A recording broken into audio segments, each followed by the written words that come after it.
Hey guys, it's me again, back into my garage.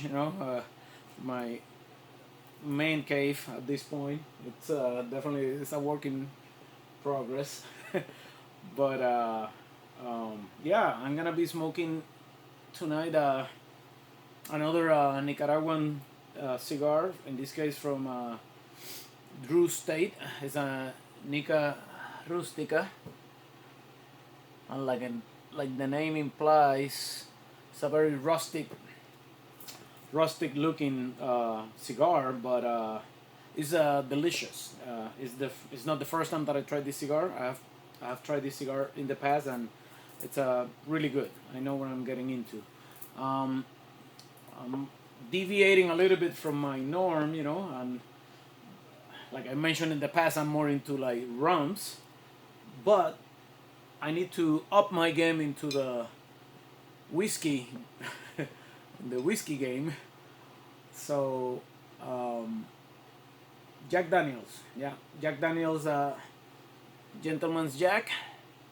I've been told, by many people that this is a really nice uh, step up from the regular Jack Daniels number seven. It's a more refined product. So yeah, we're gonna try that one today. So just like I say, we can continue uh, experiencing, gaining experience. That's all it's about, the cigar, cigar smoking, cigar pairing, with different uh, beverages, adult beverages in some cases. Um, but I love coffee too. Usually in the morning, yeah, you can catch me smoking a mild cigar with coffee. There's amazing. I mean, coffee and cigars. I mean, well, it's all related. They're coming all from the. Usually they come from the same countries. In some cases.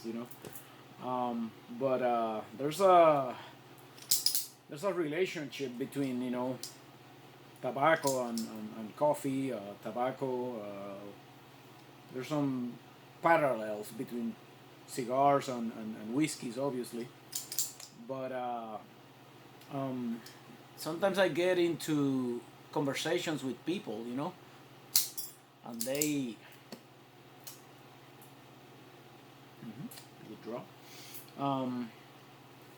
Sometimes people, they ask me why I get very into that rabbit hole, of cigars and pairings and stuff, and I'm trying to, make them understand. Not everybody gets it, it's not only cigars, some people say, well, it's just cigars, it's just a cigar.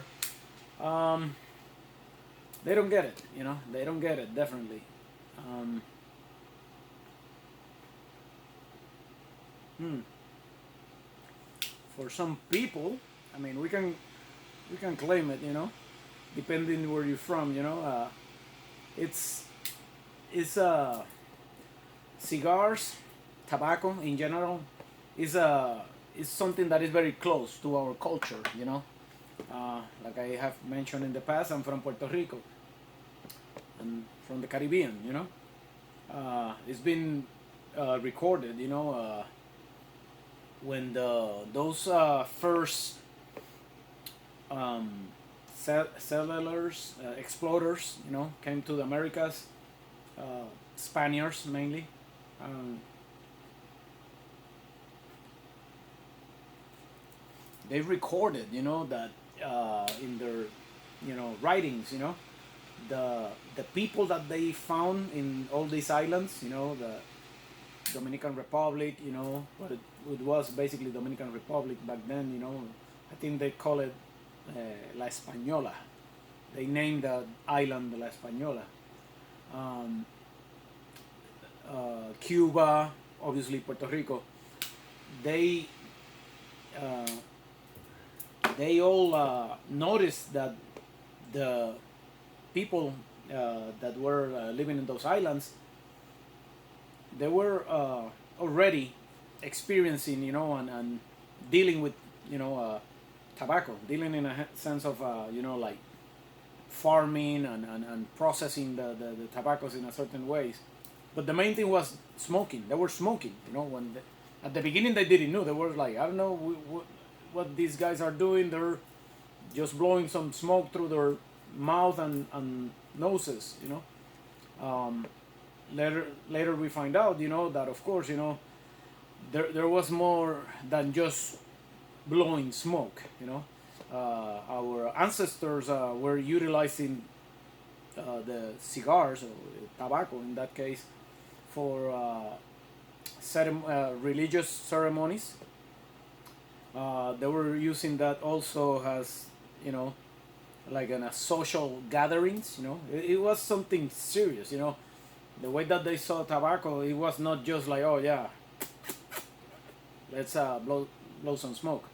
It was something, very serious. And mm.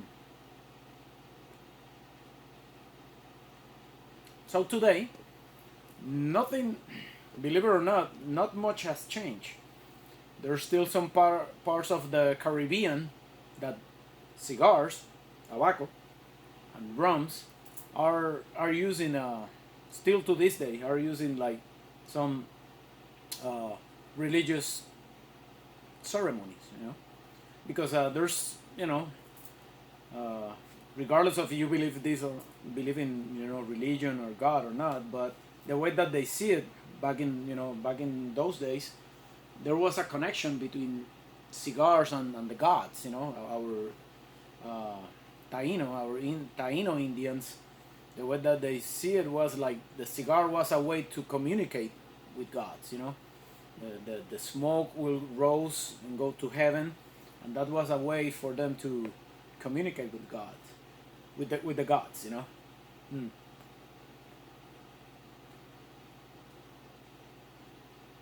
Mm. So nowadays, the way I see it, obviously you know I don't uh, I don't utilize this in any kind of like a religious uh, event or ceremony. I don't think that the pastors will be too happy of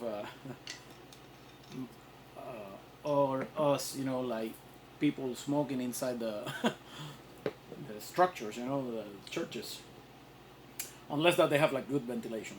But anyways, um, cigar smokers, cigar smokers, we I see a relationship, because the way that we today we gather in, in a in a social, gathering, like a or a business meeting, we still getting together. We're sharing, whatever, conversations, but also cigars. We share, conversations about cigars. Oh man, what are you smoking? Oh, I'm smoking this. Oh, have you smoked this cigar? Have you smoked that other brand? No, yes, yeah. Have you noticed the flavors? And so, in a way, that's still the cigar is something that connect all of us. Cigar smokers. So that's why we see it more than just a cigar. It's not just a cigar. It's a cigar. No, it's again it's something. It's kind of hard for me to explain. But yeah,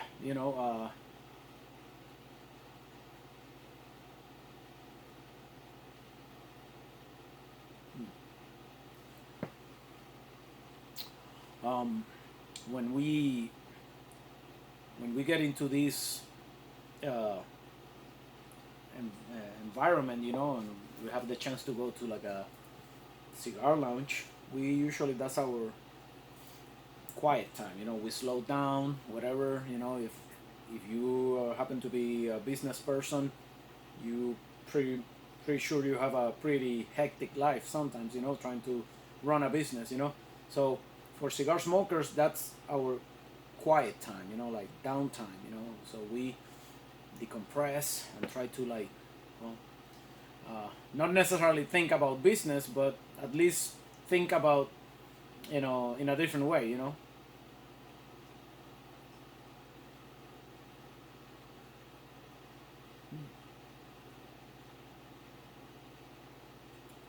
Yeah, it's hmm, it's quite different, you know. Very very different from your standard Jack Daniels number seven. Yeah, I noticed some sweetness. You know, I mean, granted, you know, bourbons, whiskeys, that sweet is kind of like inherent in my understanding. Again, I'm not a bourbon or whiskey expert, you know, but I have heard that a lot, you know. But comparing the Jack Daniels number seven versus Gentleman's Jack, yeah, definitely, it's I can see why some people like this one.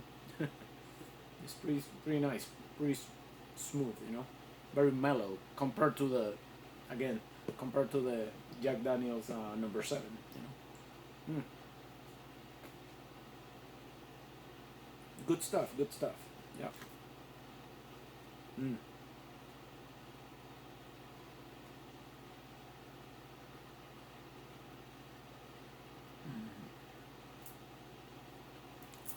So yeah, um, like I say, part of the reason why not only me, a lot of cigar smokers tend to like, you know, look for our own quiet time with a cigar is because of that. You know, it allows us to slow down, and think. Sometimes we just need that. We need some time alone to like trying to come with a solution for a problem or you name it. Everybody has their own ways of dealing with stress, right?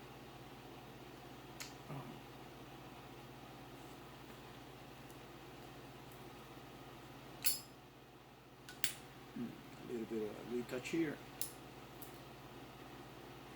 Cold weather definitely um, affects, you know, the way that a cigar performs. You know, I remember smoking this cigar during the summertime and it wasn't burning like this. You know, I mean it's still burning okay. It's just that I see some like wonkiness here, you know, in the smoke. You know, but so far so good. Again, can't complain. You know, right now over here is wow, nice, 56 degrees. You know, it beats 35, 37 I think was today. Not bad actually. You know, it was a nice day today outside. You know. Mm.